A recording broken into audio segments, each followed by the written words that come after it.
வண்ணாரப்பேட்டை பகுதியில் செருப்பு கடை மற்றும் துரித உணவுகளில் மாமூல் கேட்டு கடை உரிமையாளர்கள் மற்றும் ஊழியரை கஞ்சா போதையில் தாக்கிய ரவுடிகள். சென்னை வண்ணாரப்பேட்டை ஜேபி கோவில் தெருவில் 6 பேர் கொண்ட கும்பல் ஒருவருக்கொருவர் மோதிக்கொண்டனர். இந்நிலையில் திடீரென நியூ மெட்ரோ ஷூ மார்ட் என்ற கடையின் உரிமையாளர் உசேன் மற்றும் ஊழியர் யாசர் அரபாத் கடைகள் புகுந்து மாமூலாக செருப்பு கேட்டுள்ளனர். அவர்கள் செருப்பை தர மறுக்கவே உசேனை தலை மற்றும் கையில் வெட்டியுள்ளனர். மேலும் கடை ஊழியர் யாசர் அரபாத்தை வயிற்று பகுதிகள் கத்தியால் குத்தியுள்ளனர். அவர் ரத்த வெள்ளத்தில் கீழே சரிந்து விழுந்தார். இதனைத் தொடர்ந்து அதே பகுதியில் உட்லண்ட்ஸ் என்ற துரித உணவகத்தில் புகுந்து உரிமையாளர் பஷீர் அகமதிடம் ஃப்ரைட் ரைஸ் கேட்டுள்ளனர். அவர் தர மறுக்கவே அவரது கையில் வெட்டிவிட்டு தப்பி ஓடினர். கடந்த சில மாதங்களுக்கு முன்பு இதே கோஷ்டினர் பக்கத்தில் உள்ள இம்பாலா பரோட்டா கடைகள் உரிமையாளர் மற்றும் ஊழியர்களை தாக்கியது குறிப்பிடத்தக்கது என்று அந்த பகுதியில் உள்ள வியாபாரிகள் தெரிவித்தனர். மேலும் தொடர்ந்து போலீசார் ரோந்து வராததால் இந்த பகுதியில் போதை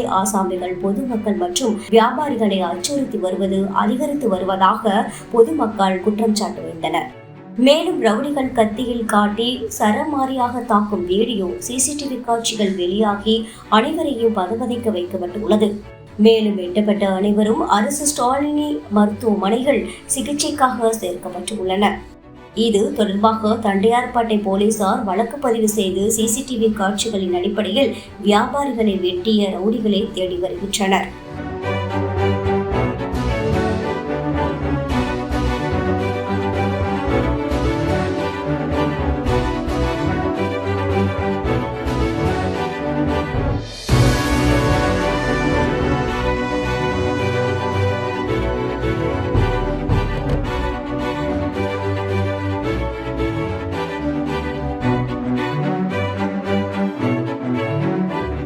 என் பேர் பஷீர் அகமது. நான் பழையநாடுபட்டியில் ஃபாஸ்ட் ஃபுட் வச்சுருக்கேன். முன்னாடி 2-3 நாளைக்கு முன்னாடி ஃப்ரீயாக சாப்பாடு கேட்டு இந்த வந்து சட்டம் மட்டும் நடத்துனாங்க. நான் வந்து கொடுக்க மாட்டேன் சொல்லிட்டேன். திருப்பி என்ன பண்ணுறாங்க, இன்னைக்கு வந்துட்டு யாரும் தேடுற மாதிரி எல்லா கையிலையும் கட்டி வச்சுருவாங்க. ஒரு 6 பேர் வந்து எல்லா கையிலையும் கட்டி வச்சுட்டு நடத்துனாங்க. எனக்கு ஏதோ பேச்சு கொடுக்குற மாதிரி கொடுத்துட்டு அடிக்க ஆரம்பிச்சானுங்க, வெட்ட ஆரம்பிச்சானுங்க. வெட்டினதோட என் கையை இப்போ தலையில் வெட்டினாலும் என் கையை வச்சு தடுத்தேன். அதை கையில் விட்டு கழுத்தில் அடிச்சிட்டானுங்க. அதோட என் கடை பசங்களாம் கொஞ்சம் சட்டம் போடாமல் ஓடிட்டானுங்க. நான் ஸ்டாண்டிக்கு வந்தேன். வர வழியில் இருந்துட்டு சொந்தக்காரர் இருக்காரு, செல்ஃப் இருக்கு, அங்கேயும் 2 பேர் வெட்டிருக்காங்க. இது வர வழியில் லைனாக வெட்டிருக்காங்க.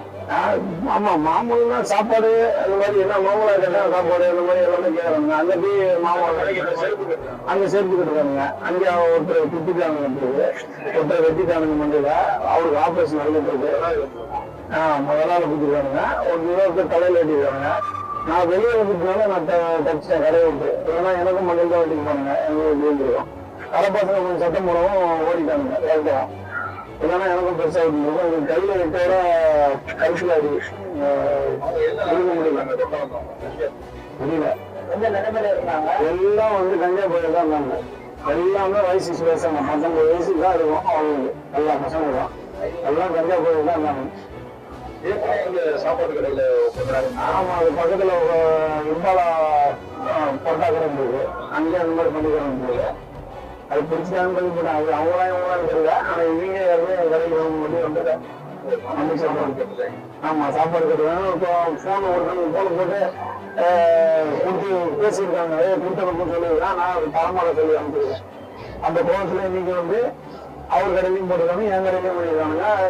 2-3 இடத்துல பண்ணியிருக்காங்க கேள்விப்பட்டேன். சாலையில் எடுத்துட்டாங்க. ஒரே அடிப்படத்தில் கேராக இருக்கான். சிடி ஸ்கேனுக்கு போகணும். ஏன்னா ஒரே அமுக்கிறோம், கஞ்சா ஒழிக்க மாட்டாங்களா? என்ன அநியாயமா இருக்கு. இந்த பாருங்க, அந்த கடையில அது வேலை செய்ய சம்பளம் வாங்கி போகும்போது என் தம்பியை கூட வெட்டிப்பட்டாங்க. தம்பி இல்லை, அண்ணன் போனேன். என் சித்தப்பா ஒரே அளவு அந்த ஹாஸ்பிட்டல் ஓனரே வெட்டிப்பட்டாங்க. என்ன அநியாயம் கேட்ட. இங்க வந்து ஹாஸ்பிட்டல வந்து அலையில பெரிய வேலையா இருந்துச்சு. இங்க போ அங்க போ 6 பேருக்கு ஆகி போச்சு. அந்த கேஷன் கேரி ஒண்ணு, இங்க வந்து மெட்ரோ ஒண்ணு, அதுக்கப்புறம் ஒருத்தன் தெருவில் வெட்டினாங்க. இல்ல ஒரே அமுக்கமா இருக்கு. இது கேட்க மாட்டாங்களா? ஆட்சியா நடக்குது. டிஎம்கே ஆட்சி வந்தா டிஎம்கே ஆட்சி நல்லா இருக்கு. நாங்களாம் ஓட்டு போட்டோங்க, ஓட்டு தான் போட்டோம். இவ்வளவு அவசரப்படுறதா? இங்க வந்து ஓபி சீட்டு வாங்குறதுக்கு 1.5 மணி ஆகி போச்சு. 10 நாள் ஒன்றும் இப்போ மணி 12:30 கிட்ட ஆகி போச்சு. இன்னும் ஒரு சீட்டை வச்சிருக்கான். இப்போ கடைசியில வந்து நான் நின்று இருக்கேன். இது பிரைவேட் ஹாஸ்பிட்டல் பார்த்தா கூட 5000 ரூபாய் செலவு பண்ணா முடிஞ்சு போச்சு. இப்போ வந்து இங்க நிக்கிறதுக்கு 1000 ரூபாய் செலவாகி போச்சு. செலவு பத்தி பிரச்சனை கிடையாது. சீட்டா வாங்கணும் கீட்டா வாங்கணும், இங்க அலைஞ்சு அங்க போய் 5ஆம் மாடிக்கு போ, 7ஆம் மாடிக்கு போ, 8ஆம் மாடிக்கு போனேன் லேட்டாது. ஒருத்தன் ஒண்டியா வந்து இந்த மாதிரி அவஸ்தைப்பட்டு படுத்துக்கிறன்னா அடிபட்டு போயிட்டான். இப்ப யார் பாக்குறது? ஒரு ஃபேமிலி வெளியூர்ல இருந்து வர்றான், ஒருத்தன் ஒரு ஏதோ ஒரு பேண்டா வர்றான்னு வச்சுங்க, சரி அடிபட்டு போயிட்டான். அப்ப யாரு பாக்குறது? போலீஸ் கேஸ்னால போலீஸ் கேஸ் பிரச்சனை கிடையாது. போலீஸ் கூட அட்மிட் பண்ணிட்டு ஒன்றும் பிரச்சனை கிடையாது. இதுக்கு இத்தனை ஃபார்மாலிட்டி அது தேவையாது. என் பேர் வந்து காதரம். ஆமா அண்ணம்மா யாசரு.